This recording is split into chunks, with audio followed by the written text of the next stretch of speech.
নমস্কাৰ ৰাইজ, দেৰিকৈ হ'লেও ফল্গু উৎসৱৰ সকলোকে শুভেচ্ছা জ্ঞাপন কৰিছোঁ।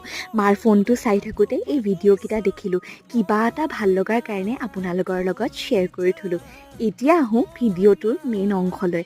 আজি আচলতে দেউতাৰ বাৰ্থডে আছিল। বাৰ্থডে বুলি বাহিৰত ওলাই যোৱাৰ কথা আছিল যদিও বৰষুণ দিয়াৰ বাবে সেয়া সম্ভৱ নহ'ল। মনটো বেয়া লাগিছিল, কিন্তু মনটো বেয়া কৰি থাকিলেতো নহ'ব, কাৰণ আমি খুব কমেই সুযোগ পাওঁ উদযাপন কৰাৰ। কাৰণ আমি ঘৰৰ 4টা প্ৰাণীয়ে দূৰে দূৰে থাকোঁ আৰু সেইবাবে সুযোগ পালে সহজে আমি এৰি নিদিওঁ।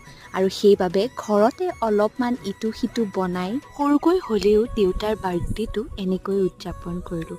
আপোনালোকেও আশীৰ্বাদ কৰিব যাতে দেউতা ভালে থাকে। জীৱনত যদি কেতিয়াবা দুখ লাগে বা ডিম'টিভেট ফিল কৰোঁ, এনেকুৱাবোৰ সুখৰ মুহূৰ্তৰ কথাই মনত পেলাই সাহস পাওঁ। আজিলৈ ইমানেই আছিল।